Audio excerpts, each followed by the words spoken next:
ইডির চিঠি মানে আপনাকে ডাকবো, আপনি ডাকার পরেই আপনি কিন্তু ভালো হয়ে যান, তাহলে ডাকবো, চা খাওয়াবো, ছেড়ে দেবো।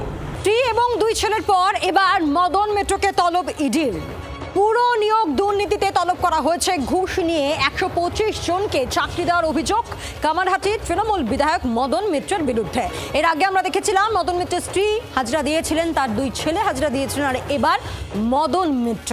টিটাগড় এবং কামারহাটি পুরসভায় ঘুষ নিয়ে 125 জনকে চাকরি দেওয়া হয়েছে, এই অভিযোগেই তলব করা হয় কামারহাটির বিধায়ক মদন মিত্রকে। আমরা কথা বলবো সিজো কমপ্লেক্স থেকে, সেখান থেকে সরাসরি রয়েছেন আমাদের প্রতিনিধি বিক্রম দাস। বিক্রম, ম্যারাথন একটা জিজ্ঞাসাবাদ চলছে।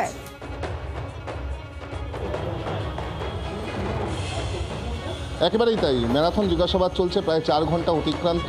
পুরসভা নিয়োগ দুর্নীতি মামলায় কামারহাটির বিধায়ক মদন মিত্রকে জিজ্ঞাসাবাদ করছে এনফোর্সমেন্ট ডিরেক্টরেটের তদন্তকারী আধিকারিকরা, পাশাপাশি তার বয়ান রেকর্ডেরও প্রক্রিয়া চলছে। উল্লেখযোগ্যভাবে এর আগে মদন মিত্রর 2 ছেলে, অর্থাৎ তার বড় ছেলে স্বরূপ মিত্র, তাকে 23 তারিখ জিজ্ঞাসাবাদ করা হয়েছে।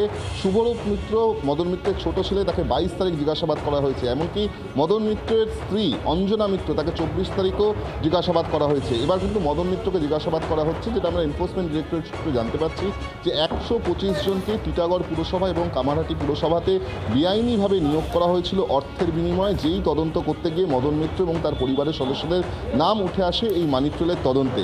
সেখানেই এনফোর্সমেন্ট ডিরেক্টরেট সূত্রের খবর যে সম্প্রতি মদন মিত্রের একাধিক ঠিকানায় তল্লাশি অভিযান চালানো হয় ইডির তরফ থেকে, এবং সেই তল্লাশি অভিযানে বেশ কিছু ডিজিটাল ডিভাইস এবং ডিজিটাল নথি বাজেয়াপ্ত হয়েছিল।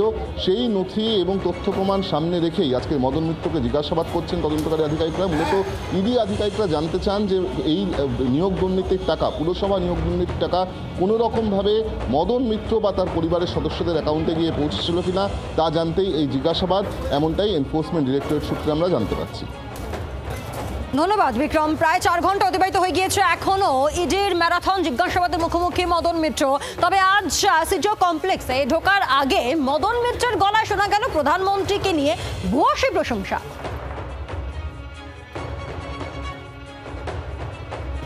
আমি কোনো দুর্নীতির সঙ্গে জড়িত নই, যা বলা ইডি আমায় ডেকেছে। ওরা কি জিজ্ঞেস করবেন এটা তো আমি জানি না। কোনো ডকুমেন্টস চাওয়া হয়েছে ব্যাংকের? আমার কাছে যা ওরা বলবেন আমি সবাই। ইডির চিঠি মানে আপনাকে ডাকবো, আপনি ডাকার পরেই আপনি কিন্তু ভালো হয়ে যান, তাহলে ডাকবো, চা খাওয়াবো, ছেড়ে দেবো। তা এই তদন্তটা কি আজ মদন মিত্রকে দিয়েই তো একটা টেস্ট কেস হয়ে যাবে, যে মদন মিত্র সন্ধ্যেবেলা যদি হাসতে হাসতে বেরিয়ে আসেন, তার মানে হচ্ছে যে ইডির চিঠি মানে হচ্ছে আপনাকে ওটা একটা মিসড কল, যে আপনি ভালো শিবিরে চলে যান, তাহলে আপনাকে সন্ধ্যের পর 2 ঘন্টা বসিয়ে চা খাইয়ে ছেড়ে দেওয়া হবে।